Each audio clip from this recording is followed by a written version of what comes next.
All right, Bones, that's enough music.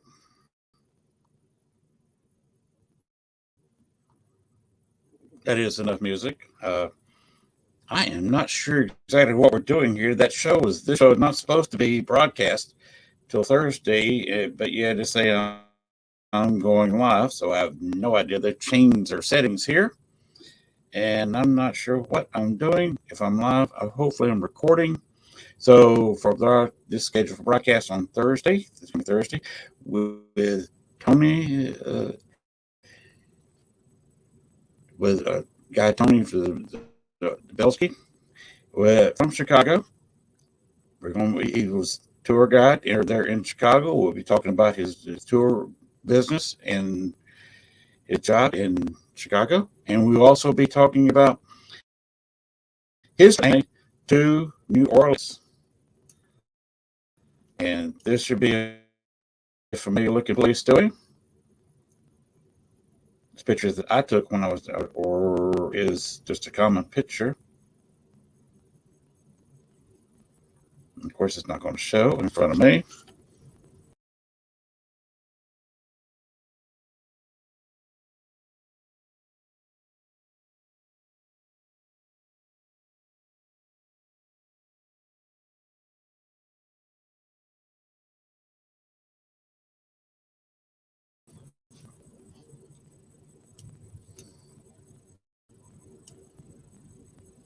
Of course, that's Marie Laveau's tune and photo there. All right, we are going to get into it very quickly. I'm having trouble moving my thing to go ahead and get this party started. Take it away, Bones, with the intro. We'll be right back with Tony.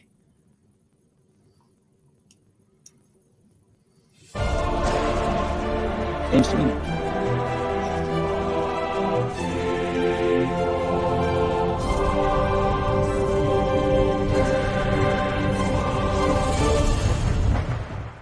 Warning, the following video contains strong language which may be offensive to some viewers and or inappropriate for children. The content within this video is intended for mature audiences only.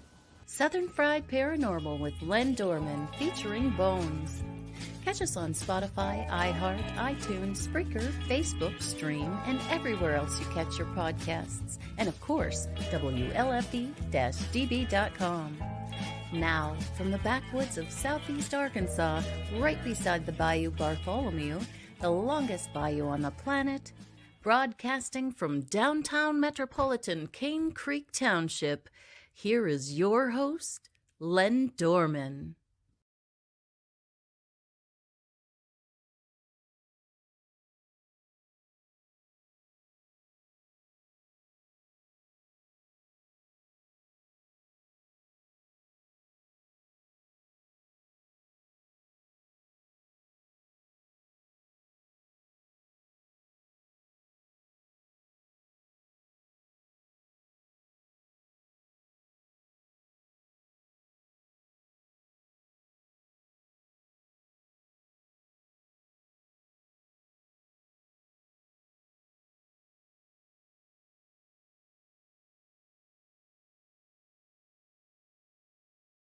Won't let me slide to it.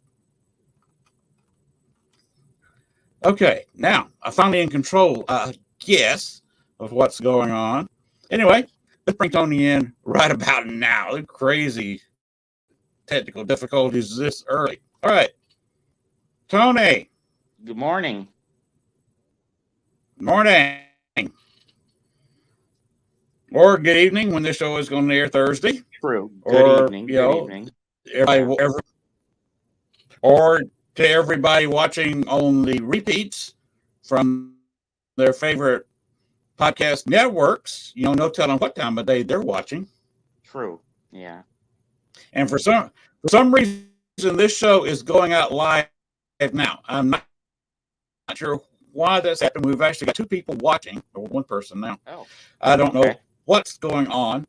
I taped the show just a couple weeks ago, and it recorded, and I had it scheduled, and this one's going out live and supposed to be reached on Thursday, so I don't know what's going on. Maybe it's me not being awake yet, or or whatever. Did It's you confusing. go live last night? Do what now? Did you go live last night? I showed a cast, a podcast. No, I did a podcast of an old investigation in Right. Chicago at the Boys and Girls Club last night. Right. That did pop up, and I watched a little bit of it. Okay, it kept saying live on that it was too, just like this. recorded. Yeah, that was. I was live. I was actually showing it live. Okay. But it was actually a recording. Yeah. Of when you remember Frank Heiberger, it was him and his daughter Beth. Yeah. You know, they've been both out of the paranormal for several years. Right. This investigation we did with what's his name?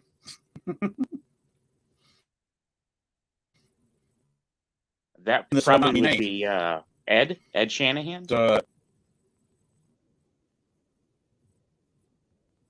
That would be Ed Was Shanahan. That Ed? I usually Ed don't Shanahan, mention his name. Yeah, Ed Shanahan. Yeah, that was his. He always would advertise that Boys and Girls Club. Mm-hmm. I actually just saw Ed. That was quite a while back. Yeah, I just saw Ed recently. Oh, really? Yeah, he was at my friend Jack has been running the Paranormal Conference the last couple of years, the Chicago Paranormal Conference, and Ed was there. Right. Okay. He has not spoken to me in several years since I went public with the Amelia, Patrick Humphrey, John Humphrey, Libby May Humphrey information, because he did not want me going public with that. Yeah. Sorry, my research. I can go. Right. No. Yeah. I wasn't going to sit there and just do 2 years of research and no, I just not say anything about it. Yeah. Yeah. No, I understand. I hadn't seen him in a number of years before recently. Yeah, he hasn't been doing a whole lot of that I can tell. But really, enough about that. Right. Yeah. Let's talk about what you do and this AmericanGhostWalks.com that I've got scrolling across the screen. Can you tell us a little bit about that? What you do with it? This is actually, and you know her, Ursula Bielski's old tour company, which is now American Ghost Walks. And I do ghost tours pretty much every night of the week in Chicago. Walking tours usually on the weeknights, Sunday through like Thursday. We have bus tours on Saturdays, covering all sorts of things. We have a Lincoln Park walking tour, which is the old Chicago City Cemetery, the Prairie Avenue walking tour, which was where the millionaires used to live. We do some downtown walking tours. We have the regular haunted history bus tours, which go a bunch of different stops. We do the Resurrection Mary and the Vanishing Hitchhiking Ghost. We do the Devil in the White City. We have a long 7-hour ghost tour up in Lake County. So we pretty much cover everything. And I also do, that's kind of more on my own, but I've done some of them through the company investigations and like out of town trips.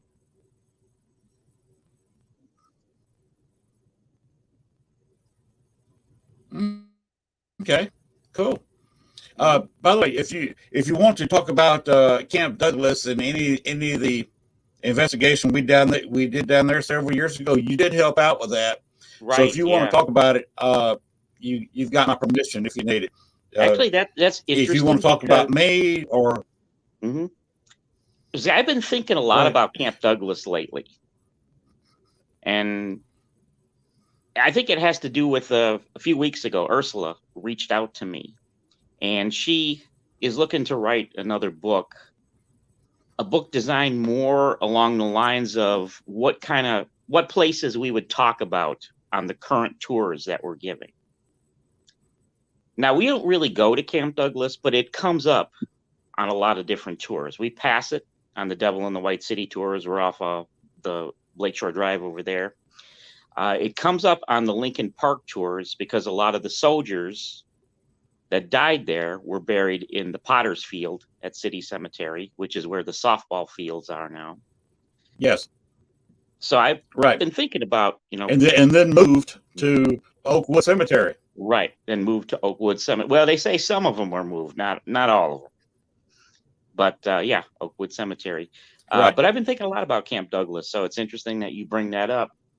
I'd like to find out more, especially more like the ghost stories, the haunted encounters people have had at Camp Douglas, or the site, where Camp Douglas is now. Well, Dale Kaczmarek, on the night of the investigation, of course, you were there. We saw the presentation by the writer of the book, George Levy. Right. And George Levy named some of the groups by their regiment that were there. Mm-hmm. Later that night, Dale was talking to someone, and he asked what unit they were with. And he got the unit that George Levy had talked about several hours earlier. Oh, that's interesting. Yeah. Wow. And of course, he was stationed not too far behind and a little bit to the side of the old headquarters of the camp. And he got apparently a Union soldier to admit and name his unit that he was with, and gave the correct number that George Levy had given earlier. Wow. And then when we left really cool. The park and went down the street a couple blocks to the big open area near the stores, which is where the urinals were. A lot of the buildings were, barracks where they stayed. We had a female voice, which surprised us, on Echo Box. And there were several women at the camp. You had you had a couple of children of the commandant. You had the wife of the commandant. Almost every commandant had his wife there, at least for a while. But there was one particular female there who had a Sutter store that was not authorized by the federal government, but she was there for a bit, for the first couple of years anyway, before they finally ran her off because they wanted to punish the Confederates because of Andersonville. Oh, okay, yeah. So they cut out their fruits and vegetables to intentionally give them scurvy, even though vegetables were available across the street. And they run the woman out who supplied a lot of the tobacco, fruits, and vegetables to the Confederate soldiers there. They run her out. But she said, because I knew about the Sutter store, and I asked, "Are you the lady who ran the Sutter store?" And she said yes. Oh, okay. Well, these are some good stories. And there was when I investigated Oakwood Cemetery several times, daytime investigations. Okay, I never got on to one photograph there. Wow, you ought to try it sometime. They've got the big I've been Confederate there, memorial there, and oh wow, okay, so you know where they're about where they're buried. I know where it's at. And the fact that's about. I've been by the soldiers' memorial and everything. They're buried side by side in 3 rings, and it's in the top 10 largest mass graves in the country. Okay. Oh. Interesting. See, unlike Gettysburg, they a lot of in Gettysburg they were buried where they lay. They weren't just piled into a common hole. Right. Oakwood Cemetery, they dug 3 trenches and just put the caskets that they exhumed from City Cemetery side by side in basically a common trench. And there's 3 trenches there. But there was a picture taken of a shadow figure watching us from behind, from kind of beside a tree and a couple of tombstones. When you were investigating there? Do what now? I said this was when you were investigating there. The shadow figure is watching what you were doing. Yeah. Okay. Yes. Well, that's very cool. Several times when I investigated there, you could feel yourself being watched. Yeah. So yeah, it's quite. I tried to go. I went there, but 4 or 5 years ago. I tried to go a couple times during COVID when things were shut down, but that cemetery was closed. They weren't letting anybody inside. Right. You could go up to like Graceland. Rose Hill closed for a while. You could go to Graceland. In the park. Yeah, you could go in. But there at the park, you know, near the headquarters, and during the night, you could actually see shooting lights in the grass. Oh, okay. So I'd like and that to can't do be an orb, you know. That's not, I'd like to do try to find ways to incorporate Camp Douglas in a lot more tours. It's just kind of so far away from most of the other Chicago stops. Right. What you remember that Stephen Douglas tomb is just a hop, skip, and a jump, just a block away from from Camp Douglas. From Camp Douglas, yep. So that park is open during the summer. Right. So during summer tours, instead of just taking somebody by it, you could actually make it a stop and take them in that park during the hours that it's open. Yeah. And if they've got during the summer, if they've got the tomb open, you can actually walk right up to Stephen Douglas's sarcophagus. Right. Yeah. That's a hard thing to say early on Sunday morning. It is. It's early in the morning. Yeah. Now, when was the last time you were out at that site? I went out there once or twice after that investigation. Okay. I was out there during the day, but last of course I didn't. Oh God, what was that? I have not been back to Chicago since I left 7.5 years ago. Right. Yeah. Exactly. That's what I thought. I was out there about 4 years ago. I've passed it a few times, but where I've actually explored around the grounds. And I know they did complete those condos up over where the barracks would be. And I don't know if you guys have Culver's restaurants down where you are, but they built a Culver's restaurant right over that area too. Fast food restaurant. Some say that was built over the little cemetery that they had there at Camp Douglas. Yes. I want to at some also, point. You got to remember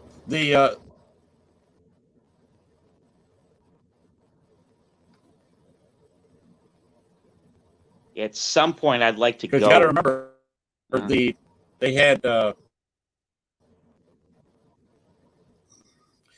smallpox hospital right over in that area. Yeah. Where those stores used to be. You used to have a grocery store right over there. That's where the smallpox hospital used to be. And just behind it was where the original locations of University of Chicago was. Oh, okay. Okay. And it's why they shut down the University of Chicago in its first incarnation. Because there was no University of Chicago for several years. Yeah. Because everybody got smallpox. And they got the reputation, you got a breeze blowing it from the hospital, from Camp Douglas, into their school building. Wow. And they shut down for several years. And when they started back up, they relocated for the south. Wow. So I'd like to really go there one day and get in there and maybe talk to some of the people that work. That's small. See if they have any stories. Mm-hmm. Yeah. Because it's an interesting because part. there's bound to, because you had that small cemetery, I'm which sure. was a smallpox cemetery. That's what. Right. It was the smallpox cemetery. Mm-hmm. From what I'm understanding, they built the culvers over that smallpox cemetery. Mm-hmm. It's just it's such an interesting part of Those Chicago people may not have been exhumed. They may still be there. Yeah, it might be. It's just such an interesting part of Chicago history that's kind of like a lost part of the history. Mm-hmm. You know, the average Chicago citizen, you mentioned Camp Douglas, and they have no idea what you're talking about. No, don't have a clue. I guess in the paranormal, we know about it. The group I was in, Midnight Paranormal Society. Yeah, but the group didn't know anything about it. Right. Yeah. And one guy just looked at me with an amazed look on his face. He said, "Are you trying to tell me there's a mass grave in the city of Chicago?" Mm-hmm. I said, yeah, one of the top 5 mass graves. Right.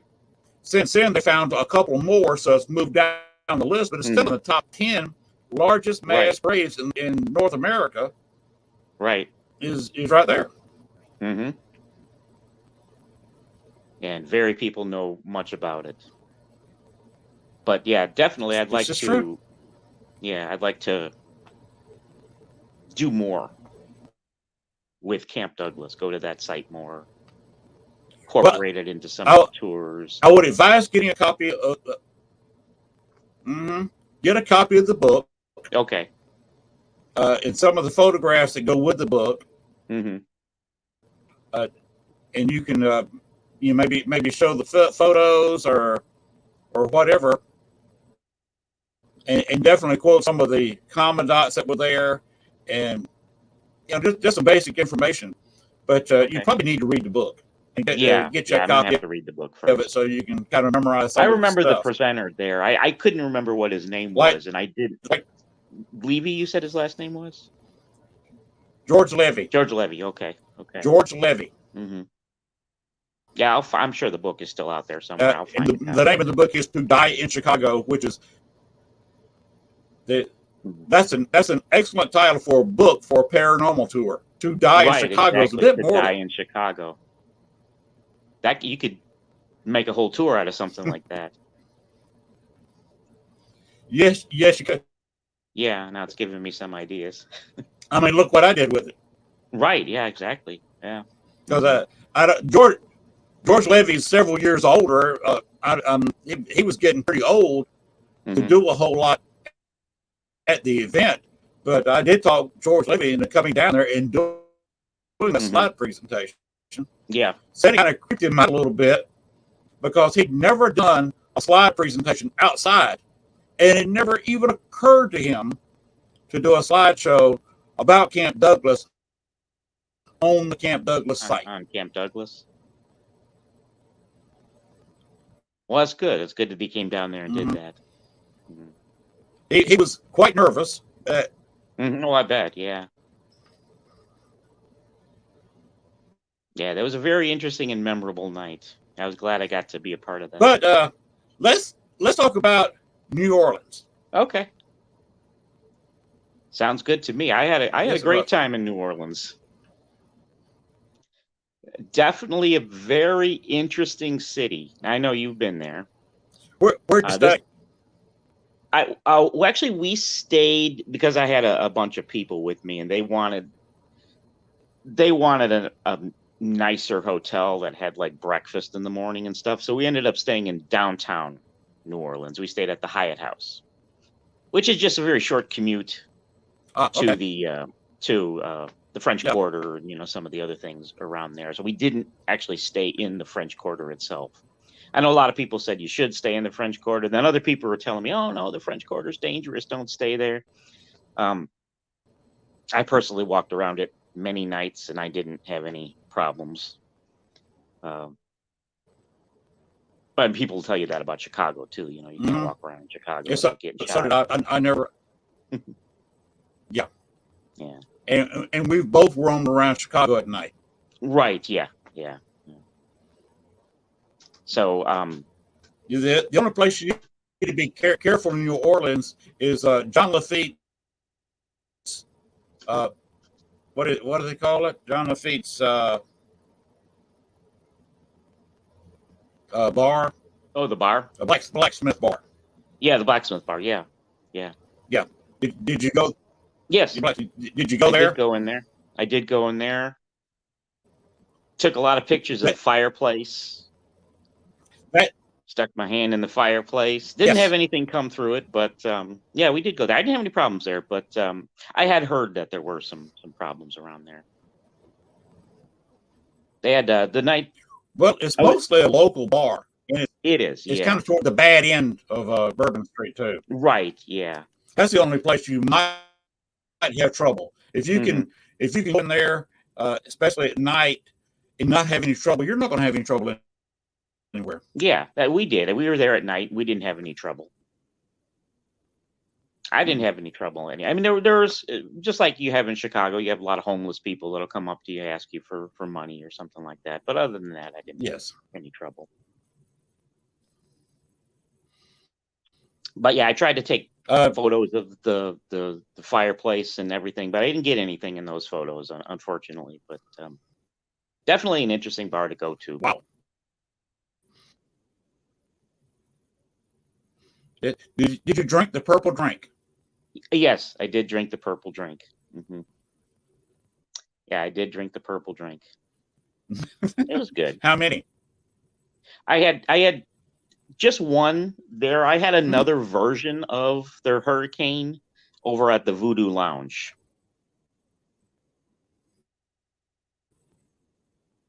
Right. Yeah. So I guess that purple drink, that's what they call it. It's basically just it's a grape icy with rum and a few other things in it. Yeah. Two or three of them, and you're crawling out of there. Yeah. So I had two in the same night, but just one at each location. Okay. Where all did you investigate while you were there? Well, we investigated around the Laurie Mansion. Not allowed inside the Laurie Mansion anymore. I don't know if they ever let people in there, and maybe a few select groups have gotten in there. But you know, Nick Cage used to own it. And now it's owned by some wealthy oil family from Texas who don't even stay there. It's kind of like a vacation home for them. They occasionally rent out, some of the rooms to people. It looked unoccupied there that night we were there, but there was this one room, and it's very possible somebody was staying there. According to the one tour guide that we had there, she thought nobody was staying in there, but there's one room the light came on a couple times. It's up on, I think, the second floor. Really? Yeah. And all of a sudden the light would pop on in the room. It's like, okay. The second floor. Wow. The second floor is where you do have a lot of people seeing figures. Right. Walking by the windows. Now, when I was there, I did not see a light up on. But it looked. I would swear I saw a curtain move with somebody. It looked like somebody looking out. Okay. But there wasn't a light on in the place. So if anybody was there, they were staying in darkness. Which doesn't make any sense. I'm not going to stay in a home. Right. Yeah, house, I wouldn't stay in even the dark. with a couple of people, and and try to live in the dark. Yeah, I mean, it was just weird that light. Where else? Well, did you check out? We visited the St. Louis Cemetery #1. I tried to get in there at night, but they told me no, they're not doing any nighttime investigating there right now. So we just took the daytime tour. That's where we saw Marie Laveau, Voodoo Queen's grave, and a bunch of other old graves in and that cemetery. I mean, to me, there's nothing like New Orleans cemeteries anywhere. I mean, Chicago's got some good cemeteries, but they're nothing like the ones down in New Orleans. That's There's true. just such a feeling, a vibe in those cemeteries No. that you can't get anywhere else. We also did some investigating along the Riverwalk. One of the stories, and again, I'm not 100% sure on this story because some will say it didn't happen, was that a prostitute was killed right there along the Riverwalk and her ghost is still there. And we were using Ghostbox, and a couple times it said story, like it wanted to tell us a story. And then it said, I was good, like trying to say, you know, maybe I was a prostitute and I did some bad things, but really I was a good person. And then we found a story too that happened not too far from there. And I'm not sure if you're familiar with this story. It happened more recent, right around the time of Hurricane Katrina. Young couple, just before the hurricane hit, had come to New Orleans separately. I think one was from like around Pittsburgh, Pennsylvania, and the girl I think was from like maybe North Carolina or something like that. And they both came to New Orleans separately. The girl was a young aspiring artist. The guy had he was kind of running away from his past a little bit. He had been in the war in the 1990s, and they say he was suffering some PTSD and he had some problems in other locations. He was looking for a fresh start in New Orleans, but this couple met each other, fell in love. They eventually got an apartment in the French Quarter. It was above one of the voodoo shops too. And they were there during the hurricane. Apparently they did not leave their apartment, even though, you know, the city was being evacuated. They stayed Right. there even with their power and everything off for a few days. But apparently this is kind of what, at least according to the story, started the couple's downfall. Took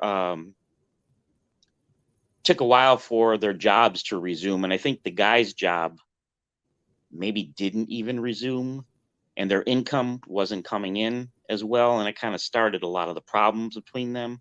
Supposedly, neighbors said they were fighting a lot, and then all of a sudden, the girl just disappeared.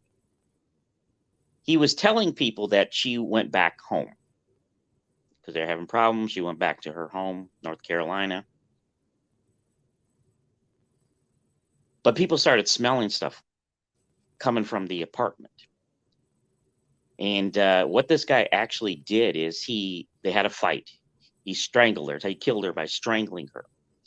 But then he cut her body up, took her in the bathtub, cut her up, put part of her on the stove and boiled her, put another part in the oven and baked her, and threw another part in the refrigerator. And by this time, he had gotten another job. So the next day after all this, he just went to work.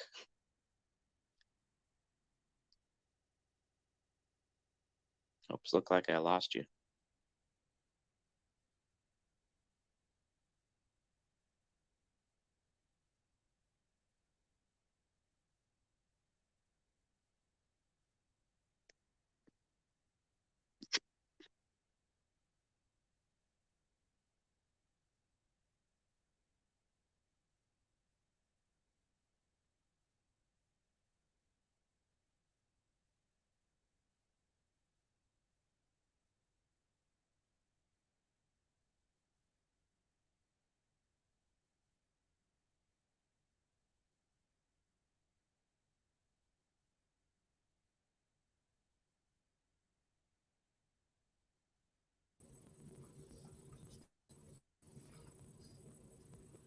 Looks like I I just lost forget you to tell for you that if I disappear, just keep talking.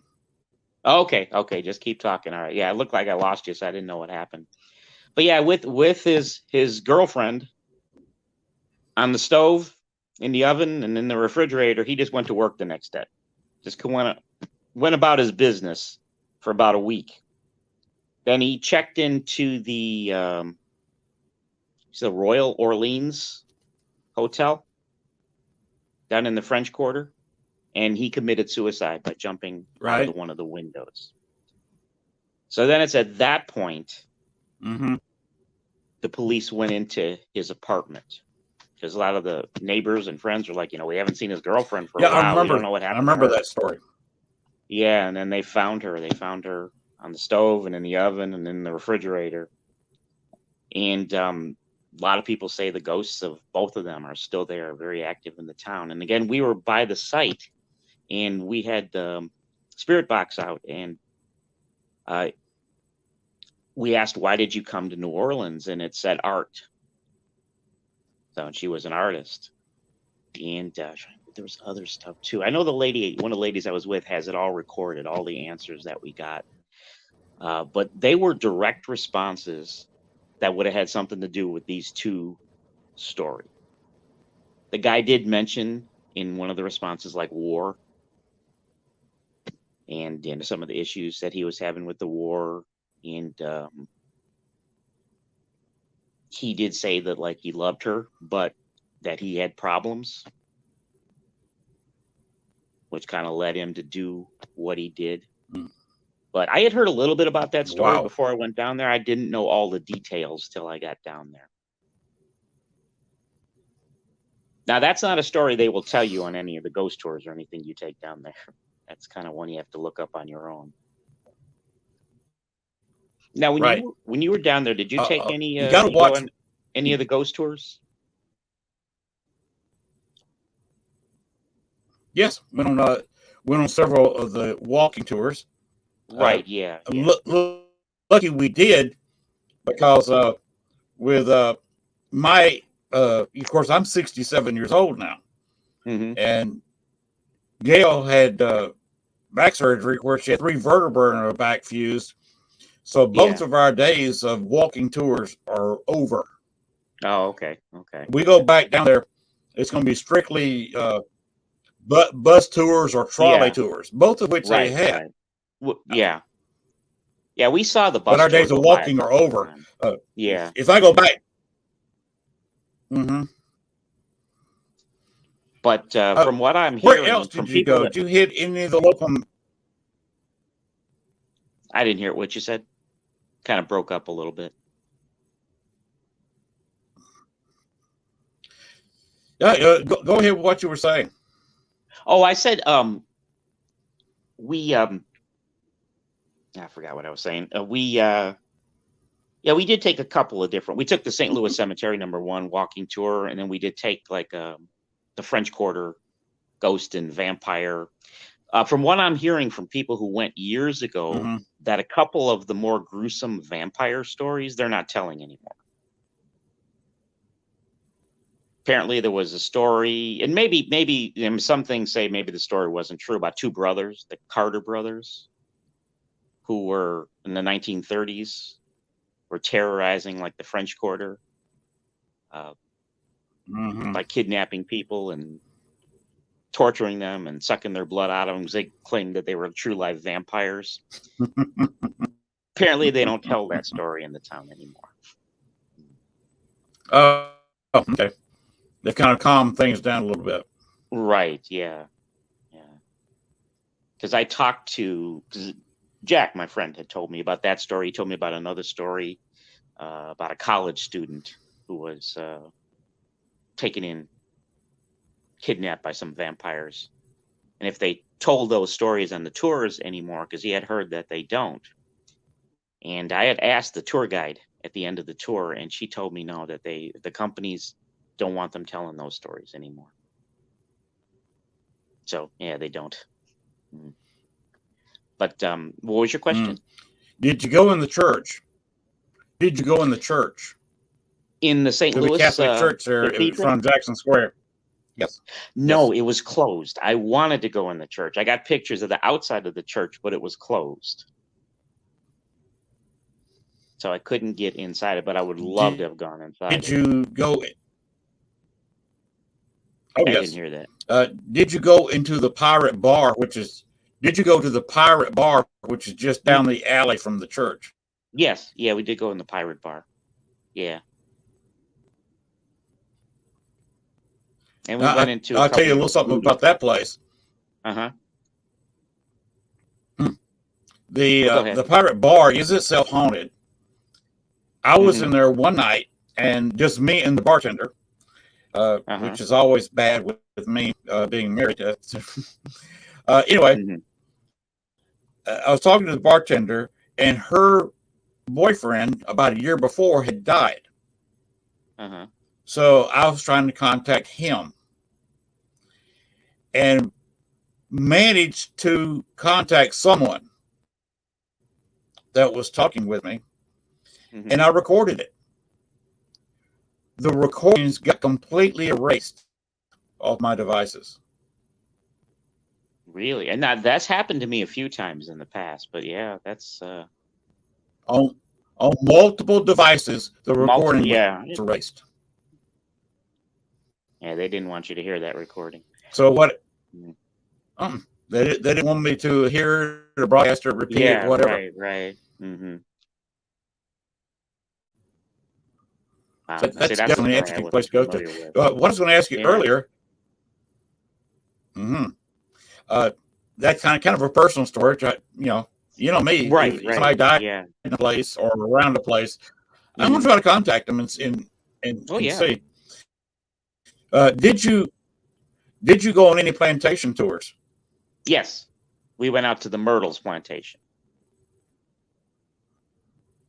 I rented a Did you catch vehicle and anything? we all went out to the Myrtles. I tried, the famous Chloe picture. I tried from many different angles, many different settings on the camera. I took some color pictures. I took some black and white pictures to try to recreate the Chloe picture. Unfortunately, I didn't get anything, but I tried. One of the All you can ladies, do one is of the try. gals that was with me, looks like something could be in the mirror inside the home itself. In the mirror, where supposedly they also see like the image, the one. You've been to the Myrtles.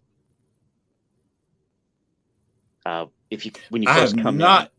you have not. Okay, when We you first come in, did not make Myrtles. The place.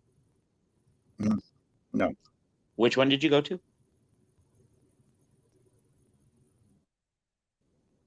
I We didn't hear went you to say. Oak Alley. Oak Alley, yeah, that was another one that I considered, and probably We if I go back, that's the one I'd go to.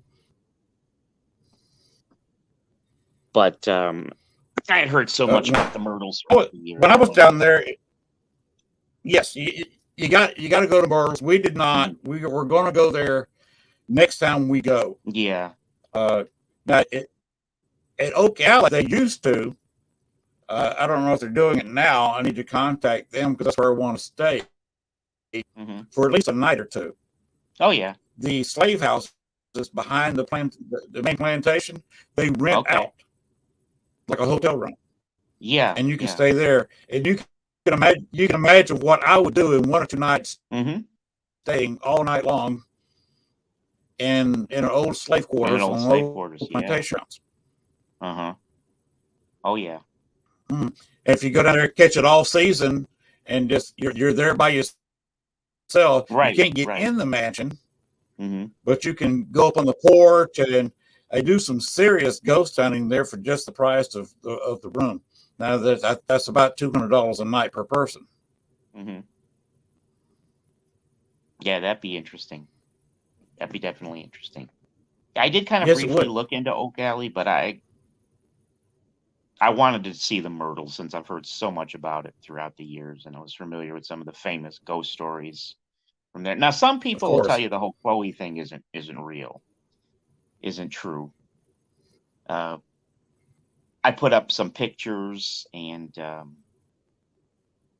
one guy got in on the picture saying he had tried to be a tour guide there, but he was telling the Myrtles that the Chloe story is just all fabricated. It's not real and never happened. And he doesn't know why they continue to tell that story, and that they talk about the general who built the Myrtles as like a bad man, and he was really a good man and things like that. And obviously the guy never became a tour guide at the Myrtles. If it's in Posty, you answered. I think one of them you answered right there. The guy just kind of goes on about the whole thing with Chloe. My opinion is that even if her story Mhm. isn't true, there is something there. Whether it's her or some other woman Yeah. that was a slave there, Uh, there's definitely something in that picture. Also looks like there's a couple of kids sitting up over what used to be their rooms, their bedrooms in that picture. So to me, there's, whether her name's Chloe or not, there's something going on there. Agreed. Mm-hmm. There, something is there. It may not Yeah. be Chloe, but in any of these old plantations, you're talking about people who are living there for 150 years. Right. Yeah. Mm-hmm. That's the thing about New Orleans. New Orleans was a city almost before Chicago was Oh thought yeah. about. Right. Yeah. Yeah. It's a very old city, and you could feel that just Yes. walking around. And those old mansions down there. Oh yeah, Mhm. it's an incredible feel if you just open up and walk around in the, especially the old French Quarter. Yeah. There's something about almost every corner you go to. Mm-hmm. Yeah. It's a great place. And I Chicago am definitely. lucky in the fact Okay. that Gail is also in love with the city and wants to go Okay. back. Good. Mm-hmm. Yeah. Now, for you guys, where you're from, So I'm kind of lucky in that aspect. How far are you from New Orleans? I could get up right now. Mm-hmm. Of course, I'm dressed in shorts and a t-shirt, barefoot. But let's say I was dressed, grab the Mhm. car keys, and I could go. The car's probably got. I might could put $5 of gas in it, top it off. Mhm. We could hit the road and going the speed limit, not speeding, Right. going the speed limit. I could be standing. If we were going to spend the night there, in a Bourbon Street or close to it, a French Quarter hotel, Uh-huh. and be standing in front of the checkout counter or check-in counter, getting a room in 6 hours. Oh, that's not bad. That's pretty close. Yeah. Yeah, Mm-hmm. from from where I'm sitting, walking out of the Right. car, getting a pair of shoes on, and then Right. be in a hotel trying to check in 6 hours. Mm-hmm. Yeah. And with the way I drive, of course, if we went down there in our Magnum, 425 horses, it's kind of hard to go the speed limit. That car loves to tour at 80, 85 miles an hour. Mm-hmm. Yeah. Yeah. And dressed the way you're dressed would probably be perfect for the weather that we had down there. It was pretty hot when I was down there. Oh yes. Yeah. Mm-hmm. Well, I'm dressed for the weather here. We are about to hit 98, 99, and possible. Mhm. This is no humidity. We're going to be bouncing off 100 degrees most of this coming week. The it was in the We've 90s. had rain every day. We had a hard shower. It's been cloudy the last 2 days. It's the last couple of days. Mm-hmm. Yeah, it was in the 90s when I was down there in New Orleans. And that's what we're going to have, mid to high 90s to start off with. We basically got the same weather here, so you know how that feels. Right, right. Except it's going to bounce off about 100 here. What's it start? Tuesday, Wednesday, Thursday, Friday. Mm-hmm. It's going to be just god awful hot here, and tremendous humidity because our ground's soaking wet. Because we got some places in Arkansas got 11 inches of rain this past week. Wow. We got about 4 inches of rain this past week. Yeah. So you know what's going to happen when the sun, like right now, is starting to bake outside. The sun gets on wet, really getting hot on wet ground, Mhm. humidity is just going to go sky high. Right. Wow. So yeah, we basically got New Orleans weather here. Yeah. And we're just going to deal with it. It's we got a July. couple of- It's southeast Arkansas.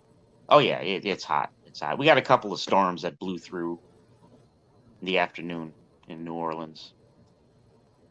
But I mean, about an hour later, you could even tell that there was a storm that came through because everything had dried up.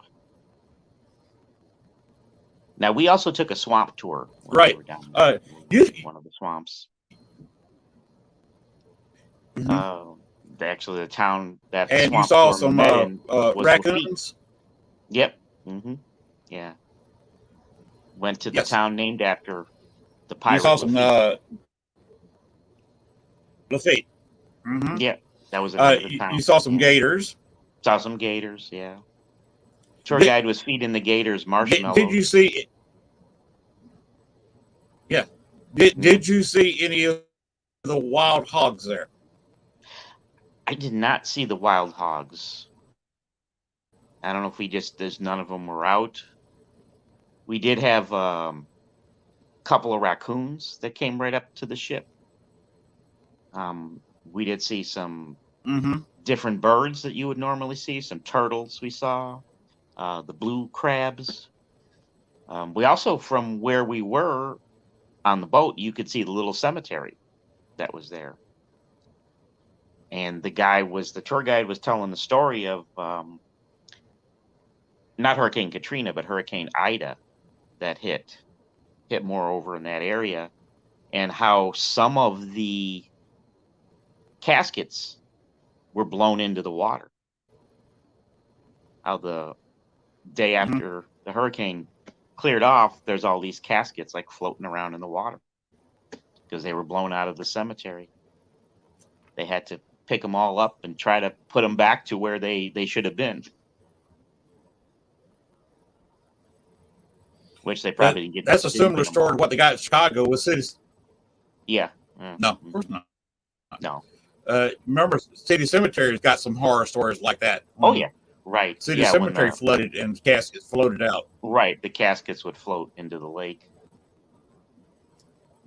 Yeah, but back then the people were drinking the water that these caskets were floating around in. Unfiltered water. Yeah, it's kind of interesting. You're on this boat in the swamp. Yes.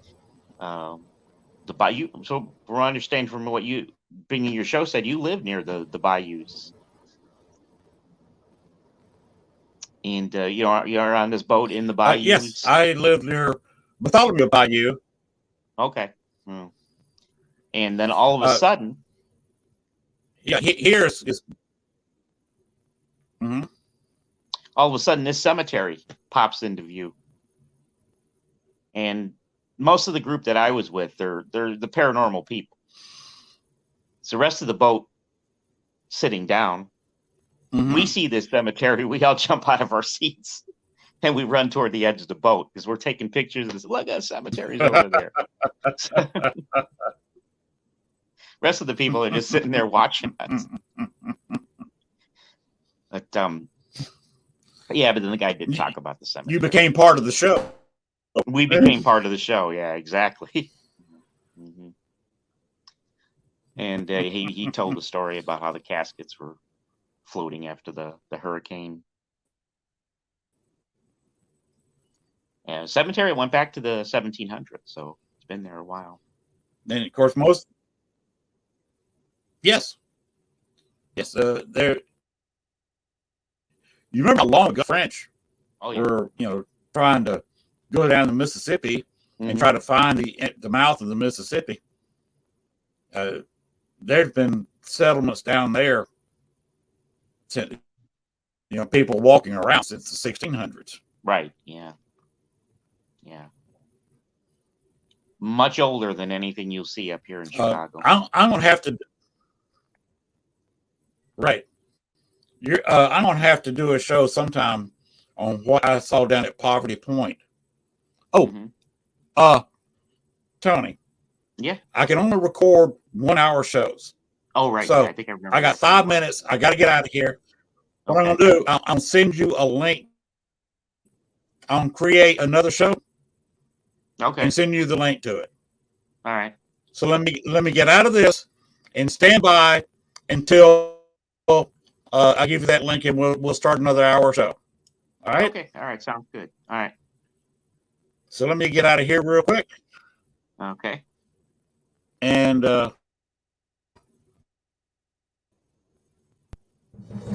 we'll be done. We'll be back with another show.